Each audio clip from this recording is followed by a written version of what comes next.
All right, please get in your seats. We're going to start in about 1 minute as soon as I can get Dr. Solis up here.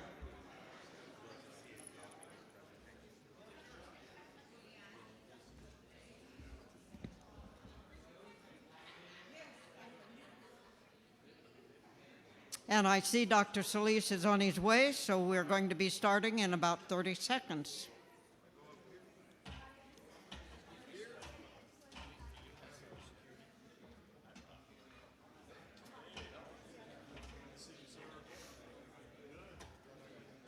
Okay. And I don't know where Richard Cortez is. He's parking right now. Okay, well, Richard Cortez will be here. All right, thank you. Thank you for getting in your seats. And I am Nedra Knurk, and I'm president of Futura RGV.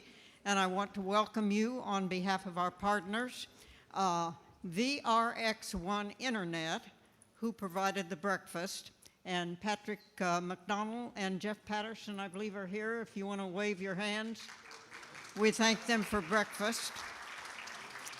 RGV Partnership, who provided a lot of the information that got out so that you knew to come. And you can wave your hand again, Daniel. But most especially, I want to thank Prosperity Task Force. And Judge Richard Cortez is on his way up right now, as I understand.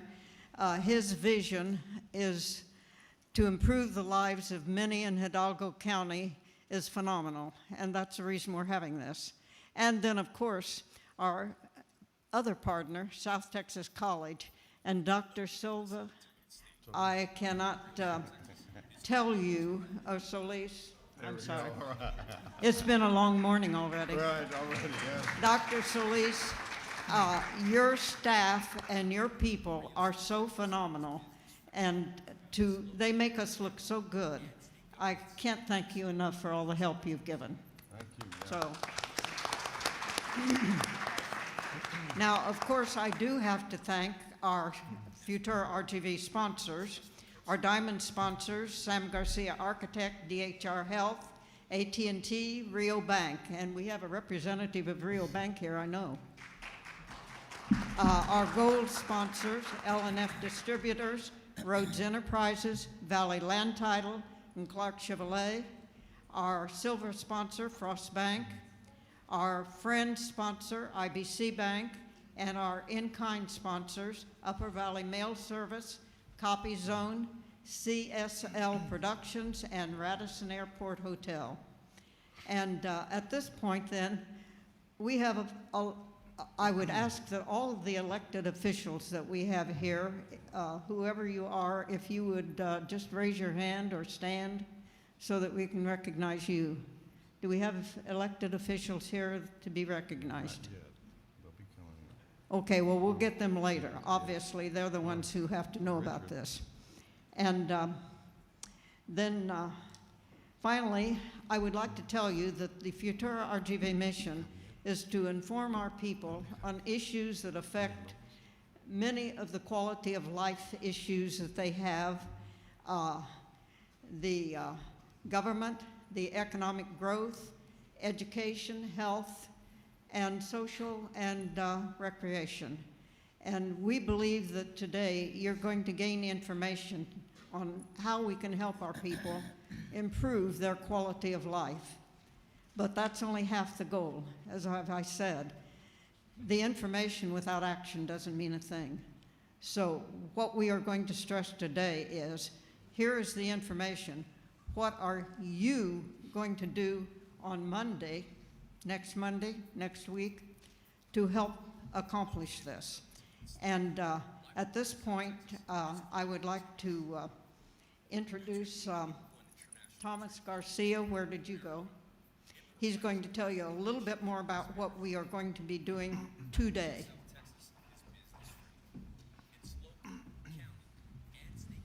Well, thank you, Nedra, and thank you all for coming out on this bright, sunny morning. I joke with Nedra and the folks at Futura RGV that Futura is only my second full-time job. My first full-time job is working at the county judge's office, coordinating the Prosperity Task Force. And today is I think, a visual reminder that collaboration and partnerships are key.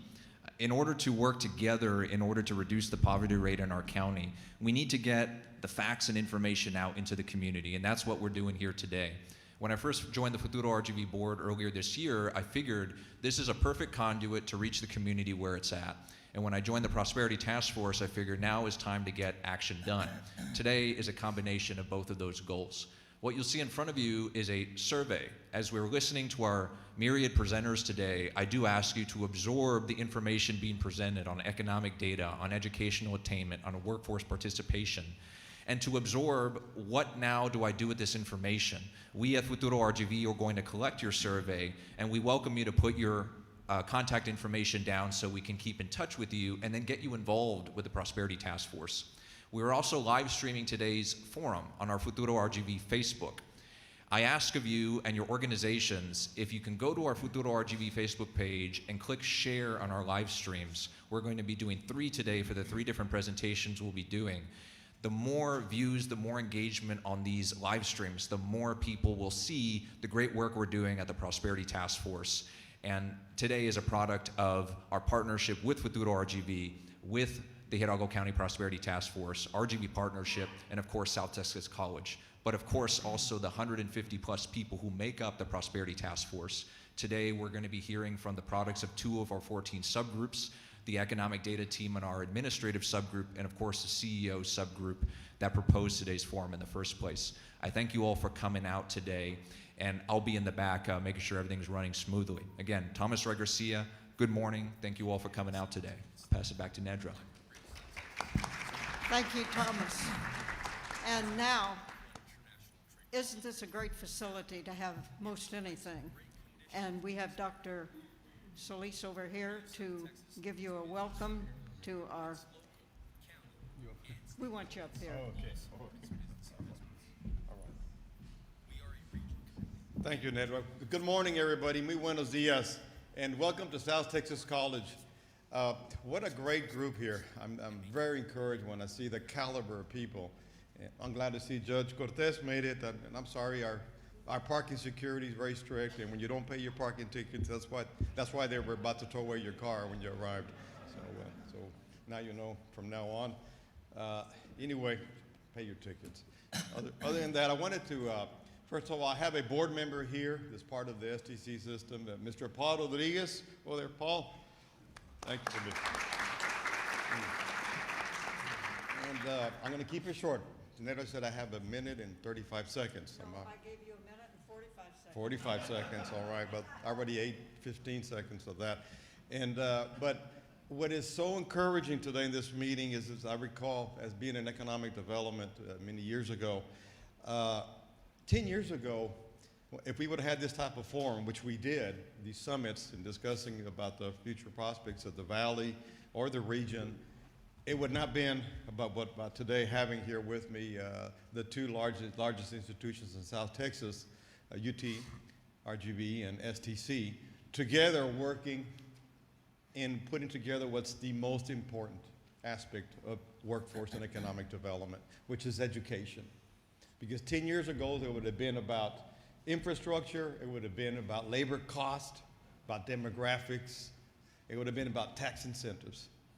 And now, after the pandemic, we all know what is the most crucial aspect and who is the economic engine, and that is higher education institutions.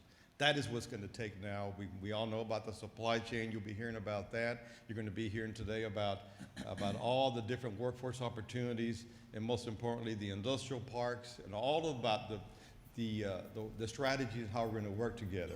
I know we're going to have some great presentations, especially some very informative ones from Eddie Aldrete, and also from Dr. Peak and others, and also from, and most importantly, from industry, from my good friend. Where is he at? Anyway, I saw him earlier, with industrial parks. We have several that are here that they're representing, but in this case, Joaquin Spammer also has a very good strategy how we're going to be working collaboratively, because we are now a region from Brownsville all the way to Zapata.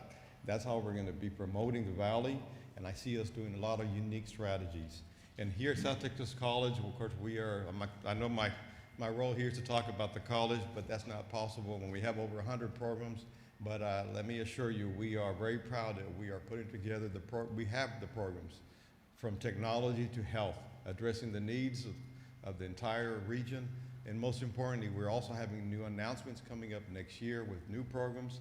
But again, what I'm most encouraged about is that here we have together the two largest institutions, and we're going to be looking at better forms and collaborating and really putting together our efforts and leveraging to what's best for the entire Rio Grande Valley. Again, thank you very much for coming and looking forward for today's discussion.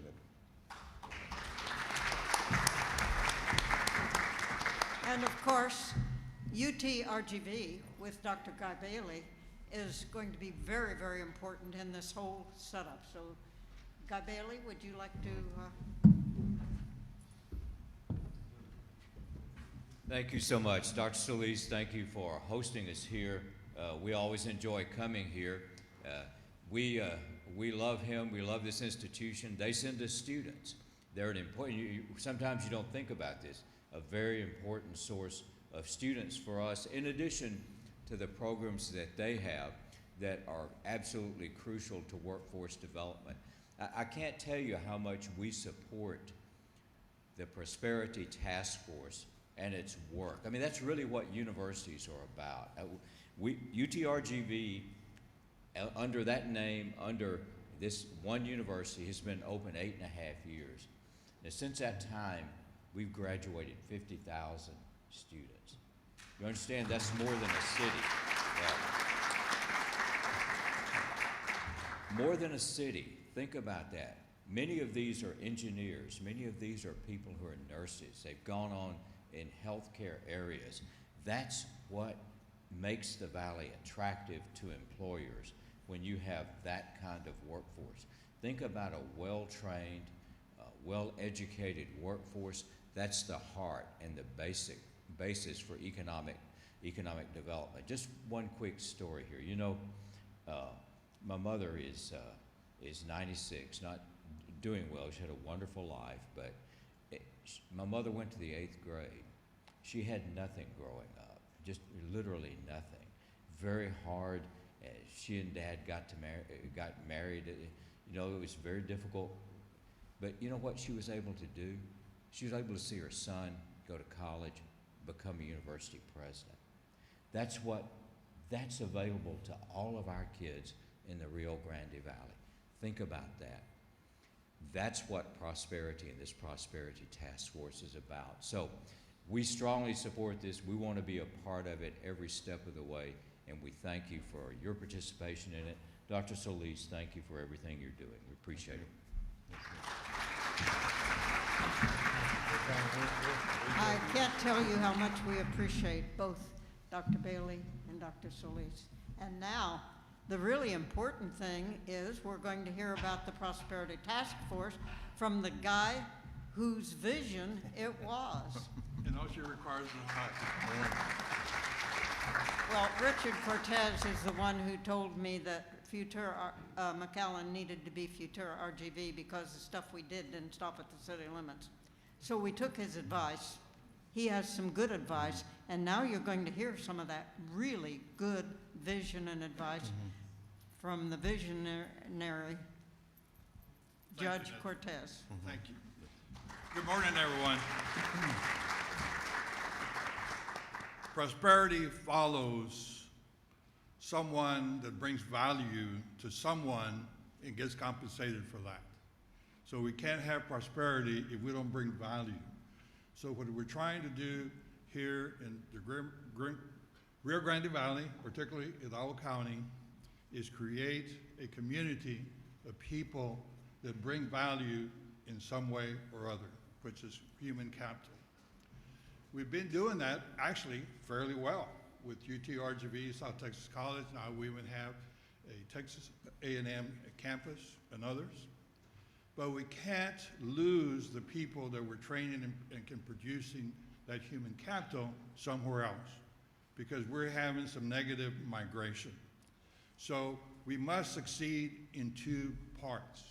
We must succeed in creating the human capital, but it would only help us if we create the jobs to match that human capital with the jobs. So this solution, and there is a solution, government by itself cannot give it to you. It's going to require the combination of government and people.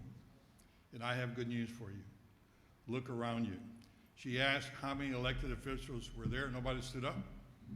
Okay, so that means that our community is very well engaged in this endeavor, and that's what it's going to take. So today we have some very good people that are going to speak to us, going to give us good information. We're going to try to develop that roadmap to success, and I'm very excited about it, because who wouldn't want to come and join us down here in Hidalgo County when they come and see people like you? So thank you. And thank you. We are very appreciative of all of you here. And at this moment, I would call Eddie Aldrete and Jon Hockenyos, who should be up here now. I didn't get the word to you that we wanted you up here beforehand so we could start on time. Well done on my last day. Okay, and Mario, you need to come up and introduce these people and get us started. So we are well on our way.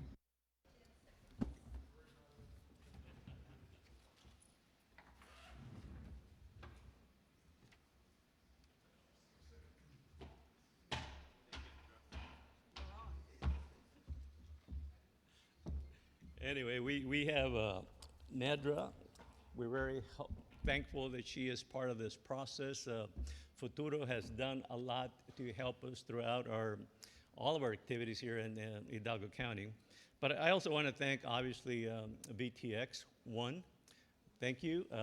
I think I was talking to them earlier about their new name, and it used to be Valley Telephone. Now it is VTX1. So we appreciate you being here, and you appreciate sponsoring our breakfast. You know, we have a young lady also, Luisa. Thank you, Luisa Rodriguez. Luisa did a lot for this event. Thank you so much. And of course, Thomas Garcia. There you are, Thomas. Thank you so much for everything you do. You know, we're very, very lucky to have Eddie Aldrete and Jon Hockenyos. These two individuals are working very hard to give us ideas, to give us some solutions to how we're going to increase our prosperity. And I thank you for joining the team. Eddie and Jon, it's all yours. Thank you, Mario. Can you hear me? Let's see. It's turned on. There we go. Okay. Thank you, Mario, and Judge, thank you for your leadership on this issue. In all the work that Jon and I do across Texas, we're not sure that anyone else is doing something on this scale like you have undertaken. So thank you for your vision. Thank you for your leadership. This is an amazing project. When the judge asked for our help, we asked, what is it you would like us to do? And he said, we have a poverty problem. Please fix it. As you know, the judge likes to get directly to the point. What he basically said was, we have a poverty rate that is twice the size of the state average and 3 times the size of the national average. And so that feeds into another problem, and that is you have a group of people who want to move up the socioeconomic ladder, but are either having difficulty or they don't know how, and they need skills and they need job training. Then you have plenty of job training programs, but not everyone is taking advantage of them. And then over in the third bucket, you have a group of employers who are saying, we're having difficulty finding enough people to hire. So there's a disconnect somewhere. And I'm going to let Jon get to the bulk of the findings that we have. And this is a status update today. We're not issuing our final recommendations. We just want to let you know where we are in the process, and then we'll talk about the timeline. So the first thing that we did was we sat down with the judge and his leadership team of the Prosperity Task Force to develop a list of stakeholders.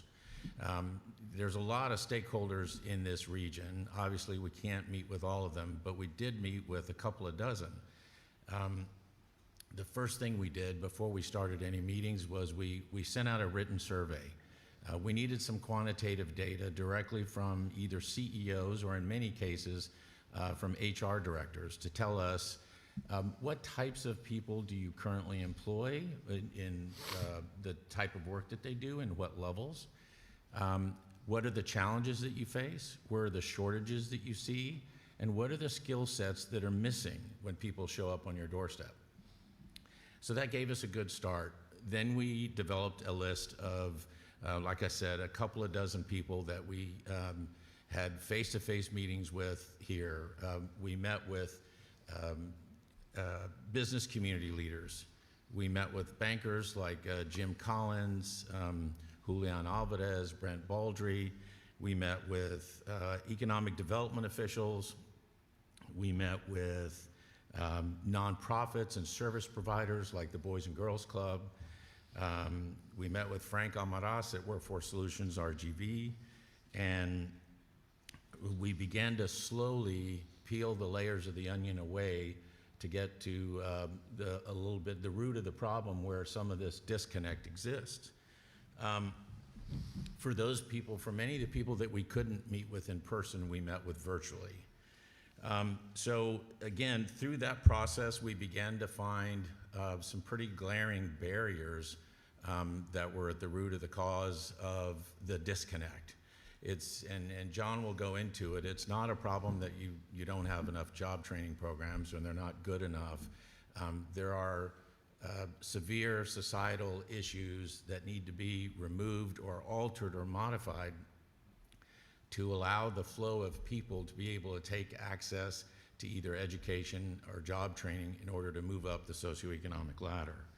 And lastly, what we want to do, what we were challenged to do by the judge, he said, I want you to give me a path to easy, executable, actionable items. I do not want to study with pretty pie charts and bar graphs that's going to go on the shelf and collect dust. We have a mountain of those.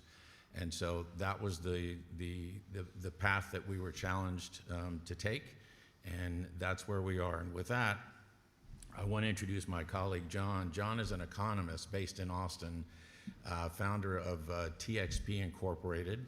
And Jon has been involved in a lot of issues. I think we've known each other for about 30 years. At least. And I think neither one of us had gray hair at the time that we met.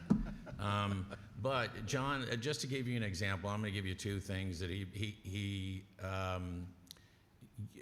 I have engaged him numerous times to be able to help me figure out what is the economic impact of X, in different communities where I've worked. But specifically, too, that I want you to be aware of, Jon more recently was a part of the team in Austin that put the incentive package together to be able to attract Tesla to come to the Austin region. I say Austin region and not Austin because they're literally not in the city limits. That's right. By their choice. And then also he was a part of the team that put the package together that attracted Toyota to build their Tundra plant in San Antonio. So all of these issues and challenges are things that he has seen in everything that he's done. He's often in high demand during the legislative session to be able to testify on major issues impacting the state. So I was delighted to partner with him on this project, and so with that, Jon, I'll turn it over to you. Wow, you'd think I knew what I was doing to listen to this guy. I should take him around everywhere I go. So I think that Eddie hit a couple things, and I'm going to jump into some of the things that we found. The theme in this equation is barriers. There are barriers out there to the labor force being all that it could be. I mean, this is, again, I'll go ahead and run this. This is some stuff we put together. This one, for example, this statistic I found sobering. One of the things I have used for years in evaluating kind of the economic health of a region is looking at the per capita income and looking at that, in the case here in Texas, as a share of the statewide average. If you look at that, in Hidalgo County in the last 25 years, the only measurable progress was due to federal funding during the pandemic. So we have been floating basically flat in terms of per capita income. That's describing the problem. You guys are well aware of the problem. That just puts some structure on it. So, you know, what are the reasons for this typically? Well, people typically talk about demographics, they talk about education. They say, well, we have a very young population, we have a population that's not particularly well educated, we have lots of people who aren't actually participating in the labor force, who are labor force age. All of these things kind of come together, and gee, that's a problem because when we want to go out and recruit companies and we want to build our local economy, it's a chicken and an egg, right?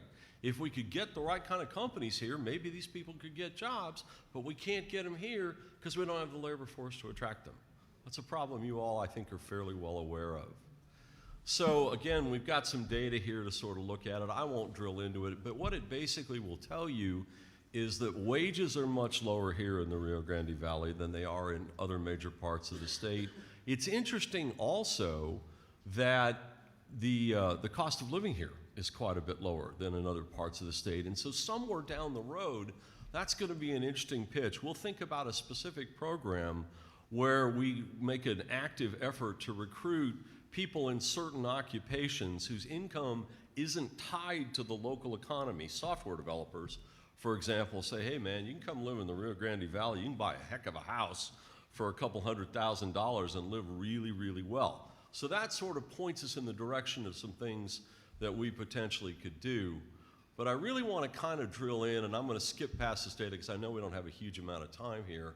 I really want to kind of drill into what is the situation, which is, again, we have this disconnect. Employers tell us they can't find the people they need, and we have people not participating. It's because there are barriers, and the barriers are around things like childcare, the barriers are around things like transportation, the barriers are around things like I can't afford to take time off of work to go to college, I don't have the resources to pay for college, and there are even barriers beyond that that are emotional and psychological. College isn't for me. It's not what my family does. Nobody in my family has ever gone to college. And so I'm not comfortable doing that. So when we think about what are we going to do, we have to take the mindset that we have to take on these barriers and come up with specific solutions that begin to address at least, if not each and every one, at least the major ones. Because that's how we're going to really get to the root of the problem. So we have some ideas around how to begin to develop those programs. These are not programs yet. They're ideas and directions that we think we want to go. What we are hoping is the task force will work with us to turn our ideas into actual programs that can be structured and then ultimately funded. Because guess what? It's going to take some money along the way to make this work. That's what's going to happen. So again, that's what I was just talking about. So one of the things that I was just struck when I talked to Mr. Spammer and he talked about his program, and I won't speak on his behalf, but he talked about his program essentially providing education to his workers on the clock while at work, you know, feeding them lunch, helping them do self-improvement. That really struck me, and you can tell because we put your picture in the PowerPoint. We were so impressed because it was a creative solution to addressing a barrier. Now, I don't know that you were thinking about it as a barrier, but that's what resonated with me. And so in simple terms, and he can talk about it more, but basically what's done in that situation is if you work for Mr. Spammer, you have I think it's once a week, maybe it's once every other week, a couple hours where you continue to get paid, get fed lunch, and there's a seminar on a variety of topics. Well, why can't we turn that into a program? Why can't, for example, we talk to the community college about coming and providing content to any employer willing to stand that up, that would then allow people, while they are still working, to begin to expand their skills, maybe all the way up to getting a certification of some kind. You're not having to take any time off work, you're not having to worry about childcare, you're continuing to earn your living. Well, that's going to cost employers money. So why can't we find creative solutions to deal with that? Why can't we think, for example, about maybe a tax incentive to employers to pay for this kind of thing? So that's an example of the idea of meeting people in the workplace where they are, addressing a barrier and saying, hey, you know, you don't have to arrange childcare. Keep your job, keep doing your job, attend these programs, and after a period of time, maybe you'll have a certification, maybe you'll have X amount of college credit, maybe you'll be ready to go on to the next step. That's an example, one example. So again, this is another example here talking about barriers around transportation. You know, a lot of times people say, well, why can't we get a bus route over here? Why can't we find a way to do that? Well, it's the modern economy, it's the sharing economy. What if we came up with a more creative approach, said, no, we don't necessarily have to run a bus route. Maybe we'll find a way to give people ride sharing opportunities. Maybe we'll pay for people's ride sharing to get them to different places. Again, not a program yet, but an idea. Let's use some of the tools of the modern economy to address these problems, and let's, as a community, see it as an investment when we allocate resources to this kind of thing, as opposed to a cost. So again, that's another example. We talked about this one a little bit. I just sort of expanded that, so I'll go on past it. But the basic idea here, again, is we can take the concept and expand it, broaden it. Again, this is talking about the college credit idea. One of the ones that was really, again, I've had so many conversations here that struck me. I was struck in talking to Delinda over at the Boys and Girls Club and talking about how when she works with young people, she spends a lot of time trying to get them to reimagine themselves, trying to get them to see, hey, I could be so much more. Well, part of the problem is they don't have direct access to examples that speak directly to them. Sure, they might get introduced one time to a successful person who's their demographic in some profession, but why don't we use the tools of the modern economy? What is every person under the age of 20 these days doing? They're like this on their phone, right? So why don't we have a whole suite of social media-based information around what's possible for you in a variety of professions, in a variety of stages of developing that profession. So you're a 16-year-old Latina, right? And you need to see an 18-year-old freshman who looks just like you, who's gone off to college and is studying whatever. And then you need to see a 21-year-old young woman who looks just like you, who's doing whatever, all the way through successful implementation of careers, so you can begin to relate to that. By the same token, you need support. One of the most successful programs I've ever seen is something called College Forward, which is a peer-to-peer mentoring program for first-generation college students. The metrics on that are staggering. Before it was implemented, the graduation rate at this one university up in the Austin area, no, not UT, was 16% for first-generation college students. 5 years after this was implemented, or 5 years after they did the evaluation, it was up to almost 80. Because again, people needed the support. You know, Eddie tells a great story, and I know I'm going to run out of time at some point, but Eddie tells a great story when he was involved one time about literally getting people to be willing to attend college in the Ivy League. You know what it took? It took being able to provide airline tickets, 2 airline tickets to that person. One for them to come home at Thanksgiving, and one for their family to come see their environment so they felt comfortable that their child, that their loved one, was in the right place and in a safe place. So we've got a range of these ideas, and I'm gonna stop because I know I'm running out of time. But the essence of it is we will go from here to put a little more structure around all of these. We will then bring them back to the task force, to the different groups within the task force, and say, help us build these out into programs. We'll then put costs on them and figure out what it's going to cost, and then we'll see if, as a community, we can go ahead and figure out how to pay for it and start the process. If it works, here's what's going to happen. The volume of individual success stories is going to rise rapidly. It won't move the needle in terms of the overall community right away, but you'll start getting more and more wins, and you'll start hearing more and more stories that we heard over and over. Every single person we talked to who'd come from a tough background and had succeeded had an aha moment somewhere along the way where their view of themselves shifted and they said, wait, I could be more. And that's what we do. We start with that, and then it begins to build on itself, and then it begins to build on itself. And one of these days you'll look up and the numbers, the collective numbers, will have shifted. So I'll leave it with this. If this isn't the right thing to do, I don't know what is. If this isn't the right time, I don't know when it's going to be. And I'm telling the story. I'm so excited about working on this. I'm telling these stories all over the state because I think what we're doing here can be replicated in a variety of ways and other ways. I was sitting with the senior leadership of the city of Austin the other day talking about childcare and started talking about this and said, guys, we got to get deeper. It's not just about the program.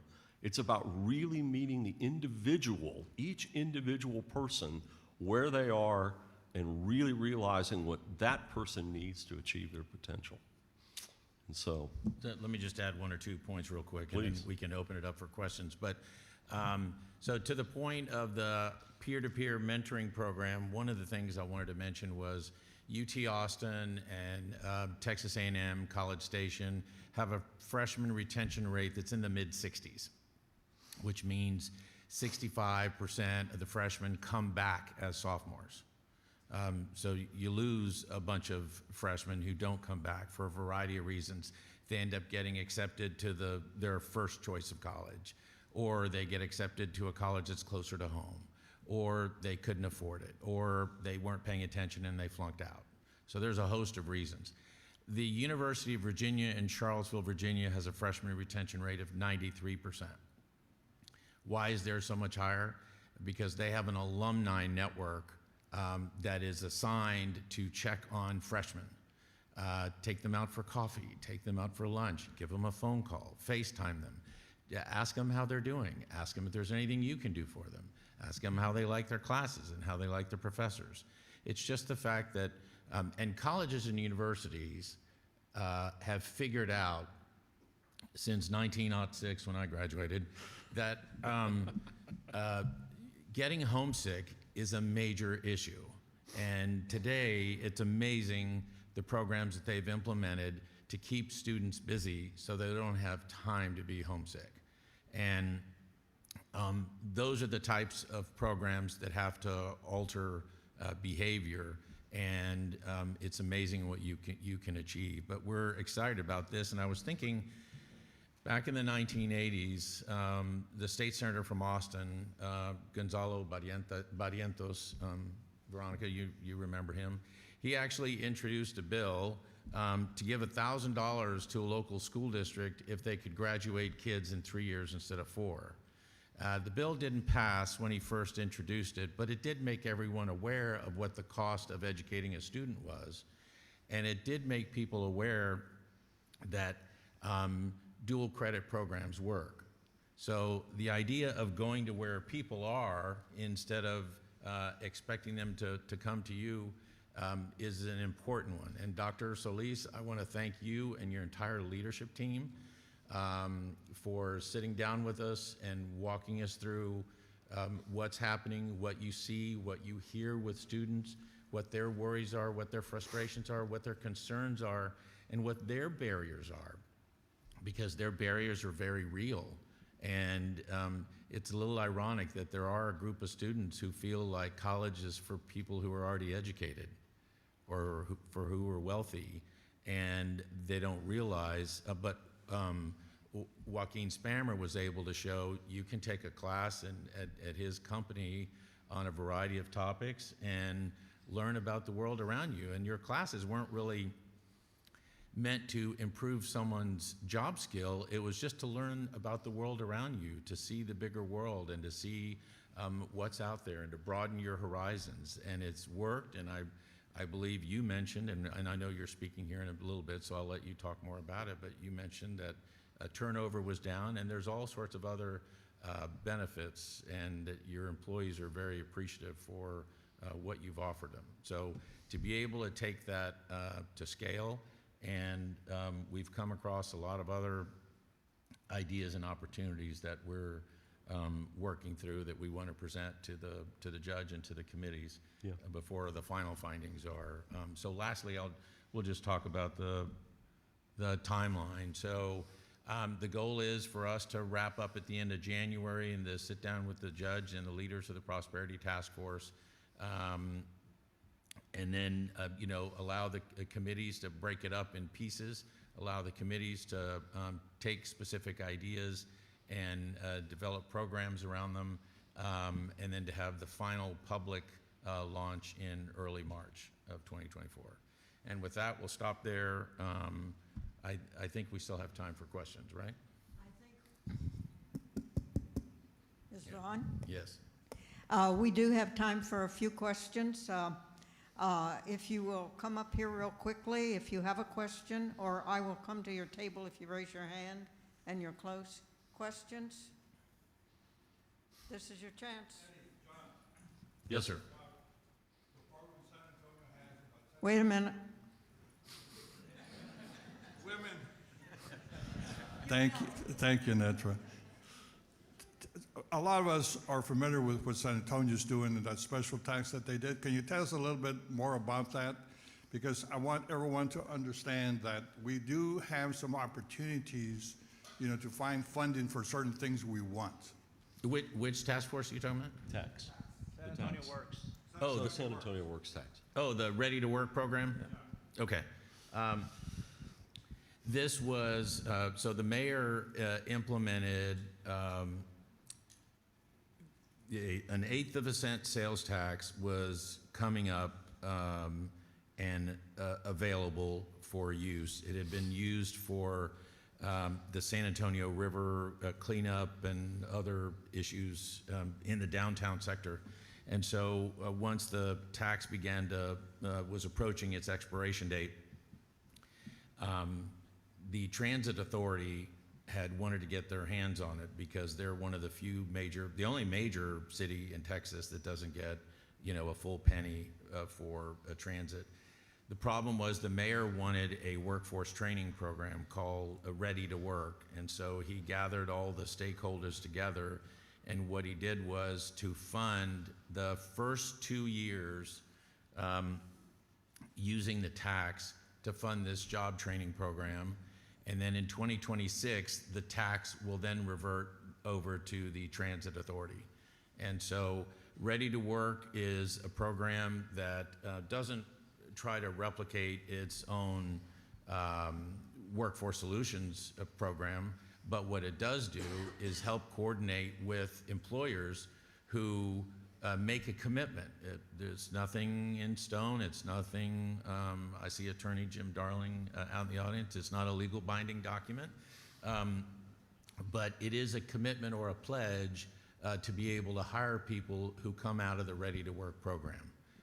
To be able to put them right into the workforce. So it's had a few bumps in the road, but everyone sort of rallied around, and everyone's invested in trying to make it a success.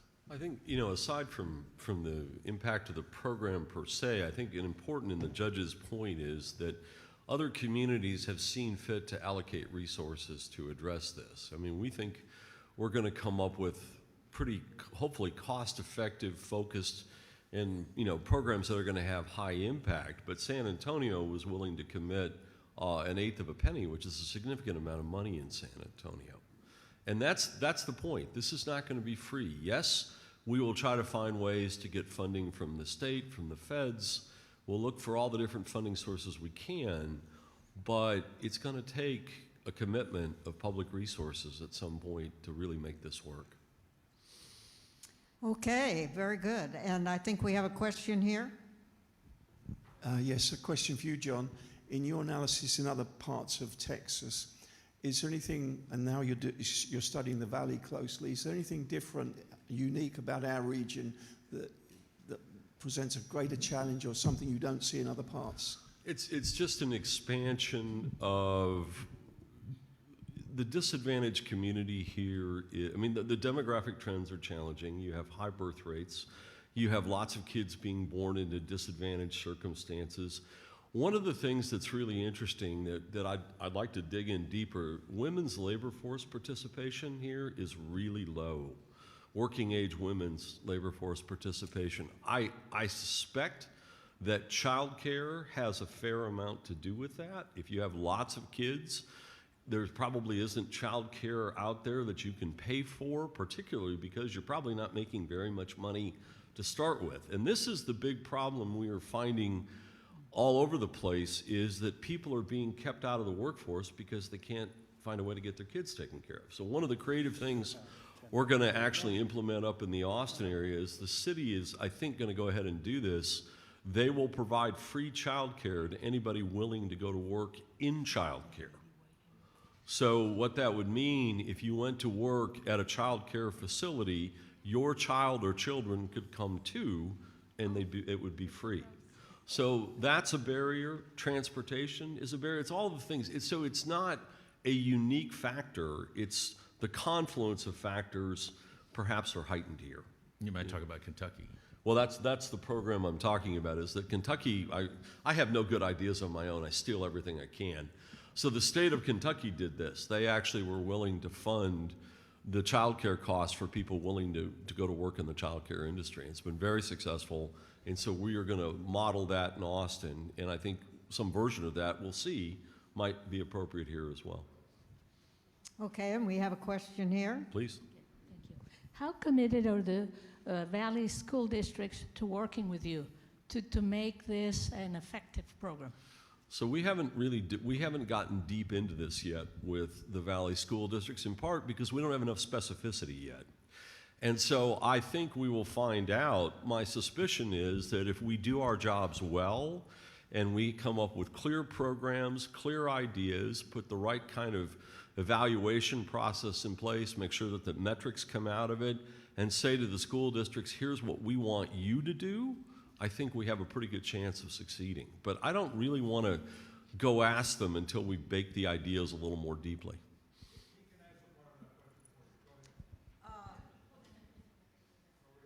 Well, we have a question here from Val first. Please. Here, you want this one? Thank you.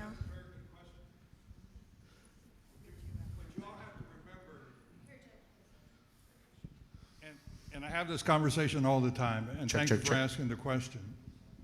We have short-term goals, we have midterm goals, and we have long-term goals.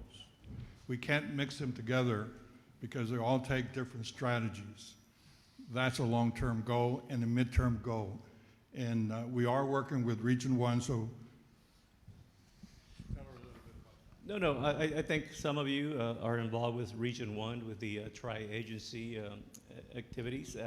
And those kind of activities are addressing a lot of things that you're talking about. We had the second meeting, I think it was yesterday, and so we're addressing things like what you're talking about, effective advising, are we aligning the workforce with the curriculums that we have throughout the Valley. I mean, those are the things that are being addressed. So I think, you know, like he always talks about, you know, short, medium, and long term. I mean, those things are going to be worked out in the future, but poverty's here. We need to, you know, obviously somehow move this thing a little bit better. So I want to ask you a question. Oh, go ahead. let's start. Mario, I appreciate you handling the mic over on that side, so keep it up, keep up the good work. Yes, in addressing the child care issue, that's one that we're very cognizant about, and that certainly is an issue, because like at STC, for instance, most of our students, they're in mid, late 30s, single mothers, and we have all types of students. Yeah. And fortunately, our board, and we are already making plans. We had already a couple of meetings with Head Start.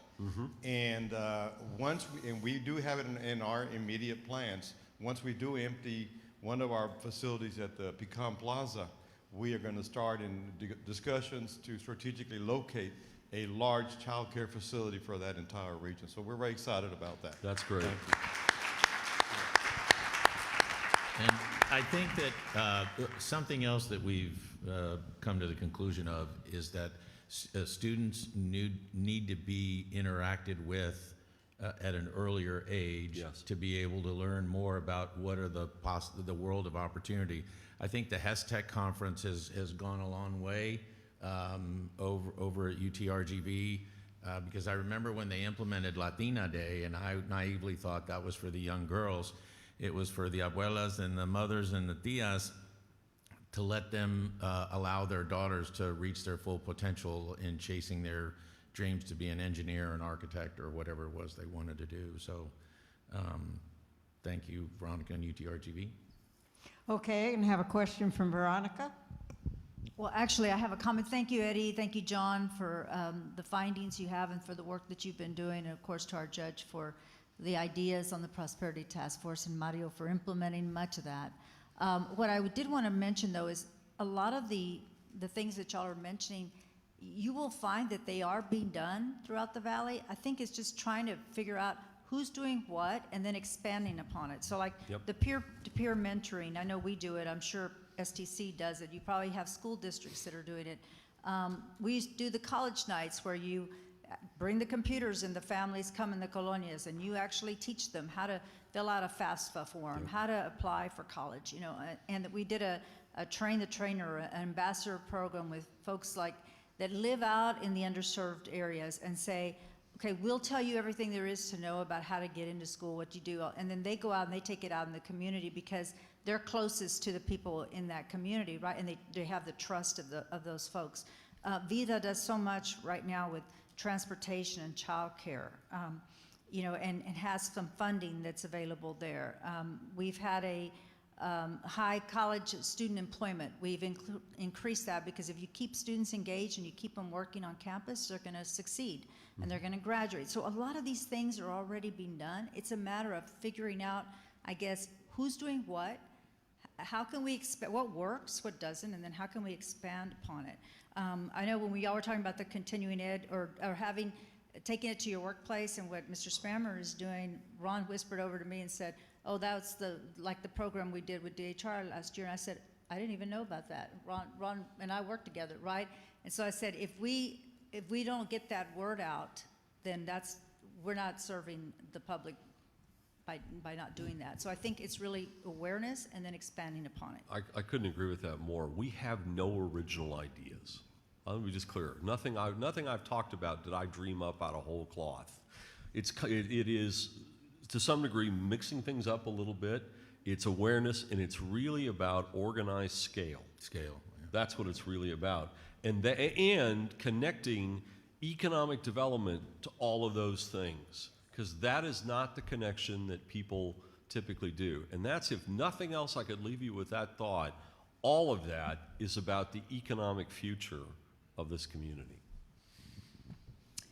All right, and we have a question over there. Okay, John, I want to also start a conversation about a transit authority. Okay? I mean, we're at least 1 million people in Hidalgo County, and I don't know when San Antonio, Houston, Dallas, at what size they went into this, but I think we need to start the conversation because we have a tremendous amount of cars out there, and I think if we have a transit authority and have other options for people to move around, I think that would help us. Can you just speak a little bit about that and see what we have to do as a community to pursue that goal? I don't actually know. I'm a former transit authority board member in Austin, but it was literally in the last century. That's how old I am. And so I'm not sure legally what it takes, Judge, but here's what I know. Transit authorities need to evolve. A penny of sales tax, which is typically what transit authorities get in Texas, is a lot of money. And fixed route buses are not the future of modern transportation. So much as when we did the medical school, the new medical school up in Austin, and to some degree the new one down here too, that I worked with the UT Board of Regents on, you're kind of starting from whole cloth. So we could invent a transit authority that was more reflective of the modern economy and how modern transportation happens. What it really means is the transit authority becomes the financial enabler of transportation, as opposed to necessarily the provider of the service. So that's a long conversation, but we could do some interesting things potentially. And then it leads to transit-oriented development Right. along the stops or Sure. along the route. And I think that's why, I ran the unsuccessful campaign in San Antonio for light rail, and then 3 years later, I ran the successful light rail campaign in Houston for Houston's metro rail system. San Antonio accepted the loss and chose to move to the advanced rapid transit phenomenon. To John's point, you're no longer on a fixed route with fixed rail, but it is a higher speed bus with fewer stops that can be moved depending upon where the growth of the city moves. If the Right. growth moves from east to west, well, then you can reroute the routes, which you can't do with a fixed rail. That's or right. fixed route. Okay, we have time for one very short, quick question, if there is one. All right, Mario, Yeah, you have very quick, John. We heard from Head Start. They're very much involved here in Hidalgo County. Workforce Solutions has a lot of child care. Jaime Longoria with community service has child care activities. STC pays for some child care also. What else do you think needs to be done? We need to peel it back. We need to get to the people. Well, it's a longer answer, but what we're talking about is one step down. It's the programs have to begin to get to people who aren't motivated to go get childcare because they found a job and they're like, okay, I need to solve this problem. If we're really going to get at the depth of the problem, we're going to have to find all the people who aren't either participating or participating in a level way below their potential. So there are still some child care barriers, but you're right. There are a lot of programs in the community. There are a lot of major employers taking on the responsibility themselves, which is terrific. We got to dig deeper. We got to say, how come this individual is either not working or this individual is working at a fairly low-skilled job and yet they're an extremely capable person, they could be so much more. And so I'm suggesting we don't ignore the stuff where we find the gaps in the provision, but we try to drop it down a level below and attack it at that level as well. John and Eddie, I thank you so much. You're welcome. Your information has been very, very helpful. Wouldn't you agree? Thank you. Thank you. And let me say thank you all very much for letting us work on this. You can tell, this is an old friend of mine, and we were having a really good time because we were excited about potentially adding some value for you guys. You could have just said it's a friend of mine. You keep referring to our age. and I'm so- talking about a long-term relationship. Okay, you can carry on that conversation Well, by the way, later. we're sticking around if Yes. anyone has any other And questions. you will be seated right up here at this table, and at this point, I have one thing to add to what they've said. Did you learn something?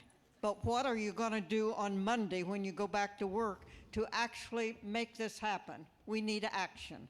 Okay, thank you very much. Thank you. And now if I could have Kevin Peak, Dr. Jose Oliveira Salacan, Dr.